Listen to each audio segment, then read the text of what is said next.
Happy birthday to you. Happy birthday to you. Sakto para agad na sila. Happy birthday. Happy birthday to you. For today's video, pupunta kami sa isang sikat na kainan dito sa Salmiya, Kuwait kung saan mag-celebrate ang aming friend sa kanyang birthday. Itong kasama ko, meron pala siyang first booking, so hindi pa talaga ito yung birthday na puntahan namin. So nag-drop by lang kami dito sa kanila. Ibang grupo ito sila pero same company lang kami, iba-iba lang kami mga branches kasi isa sa mga kasama nila is magbakasyon na.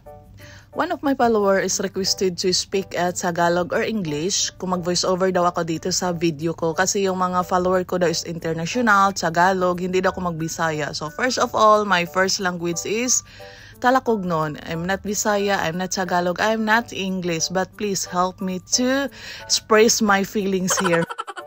But I will try my best, but my best is wasn't enough. Salamat sa follower ko na pinahirapan mo ako dito. Pero in fairness naman, ang ganda dito sa restaurant na puntahan namin. Meron silang outdoor. Or sa outdoor. Basta dyan kami magkain sa taas, sa second floor. Yan yung booking nila. So ito na yung husband ng birthday celebrant, Charan. It's a surprise. Actually, he's bringing the cake with the candle. Pangatlong beses ko na ito pabalik-balik dito na restaurant nang dahil lang sa mga libre, mga invitation sa mga kainan. Perfect timing yung pagdating namin dito kasi nakahanda na lahat yung mga pagkain. Nakakover lang siya ng foil para mainit pa. Ang cute-cute naman talaga ng mga baby namin. Itong pangalawang baby namin si Rowini, pure blood Filipino. At saka yung pangatlo namin si Era, half Filipina, half Indiano. So yung unang baby namin is nasa Pilipinas na, si Stella. Umuwi na siya kasi gusto niya malaro yung mga Pilipinong laro. Nakahanda na yung pagkain kasi magsimula na yung kainan namin. Mel, wala muna tayong diet, Mel, kasi libre ito. Isa itong Arabic food na tinatawag natin na chicken masbous, beef masbous, laham, tawo. Bago ang lahat, mag-blow muna ng candle yung birthday celebrant natin. So happy birthday at yan yung call sign nila. Ay, yan yung mama ni Stella at saka papa ni Stella, yung panganay na baby namin dito. Happy birthday. Happy birthday. Happy birthday to you. Happy birthday to you. Sakto para agad na sila. Happy birthday. Happy birthday to you. Al, nagkikaw kayo, Al.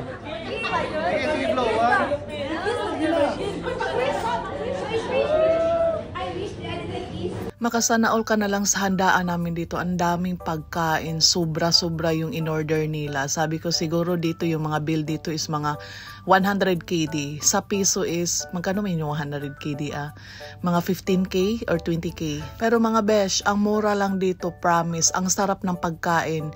Yung gustong-gusto ko talaga dito is yung rice. Yung pangalan ng rice, yung yellow at saka white na makita nyo dyan is saffron rice. At saka meron siyang masbous chicken, masbous beef. At saka yung sa bread, isabaw yan siya. At saka ang sarap ng mga salad dito, grabe. Pwede hindi ka na magkain ng rice kasi masarap yung mga ano nila, yung mga chapati, yung bread na gagawin na lang ng rice. Nakadiop ako nito ng araw tapos hindi ako nagkain sa bahay, nagbread lang ako kasi tayong mga Pilipino, aminin man natin is pag mayroong mga invitation, hindi tayo magkain sa bahay kasi nasa isip natin is doon na tayo magkain sa puntahan natin para madami tayong magkain. Alam natin na masarap ang mga pagkain, madaming pagkain. At meron pa ako nahagilap na chismis dito is yung galing sa trabaho, yung naka-black na dyan. Hindi daw sila nag-break, hindi sila nagkain. Tapos gutom na gutom daw sila. Tapos pagsabi ng asawa niya, orderin mo ito. Kaya ang daming pagkain na na-order. Grabe yung pagkain namin dito, sobra-sobra in fairness. So ito na yung aftershock ng kaano namin, yung kainan namin, yung rambola namin at saka yung budol fight namin. Yun yung mga dahon na yan is ang pangalan is Gerger. Tapos may french fries, may bread, at saka ang dami pa talaga. Tapos ang leftover niyan is hinarbat namin. Tayo mga Pilipino, best in balutin mo ako. Sa mga kababayan namin dito sa Kuwait, guys, please, punta na kayo sa Fredgewilla. Ang sarap, sulit ang bayad, mura, makakamura ka talaga sa pagkain na masarap na sarap. Hindi na kami magtagal dito kasi meron pa mga katrabaho yung mga kasama namin, pang umaga pa sila. In fairness naman, binuhat ko si Rowini dito, buyag. Ang bigat-bigat naman talaga ng batang to. Hindi kumpleto yung grupo kung walang picturean, walang photoshoot. So, akyat muna kami ulit kasi kailangan namin ng mga memories para after 1 year meron kaming ma-share.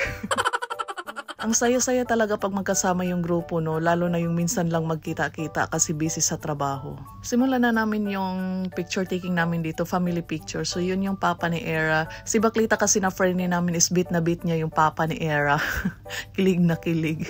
Sunod na family picture is sila talaga yung mga kasama ko sa bahay. Yan na grupo ang kasama ko sa bahay. Sasabi ng kasama ko, huy, huwag kang maingay dyan na wala akong partner. Ako lang ang walang partner dyan. Hoy, papunta pa lang tayo sa exciting part. Humanda kayo sa akin. Gulatin ko kayong lahat, char.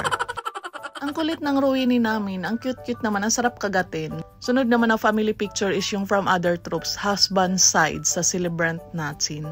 Tawang-tawa kami dito sa Baklita namin na Franny kasi meron siyang ginashare kasi yung director daw nila na British, pag tawagin daw ng pangalan yung Michael, ang ginasabi daw is Mako, instead daw ng Michael, ang ginabigkas daw sa British is Mako. So yan daw yung British pagkabigkas ng pangalan. Tapos ng lahat is uwi na kami sa bahay. Maglakad lang kami kasi malapit lang man yung bahay. Siguro mga 5 minutes away, depende sa lakad.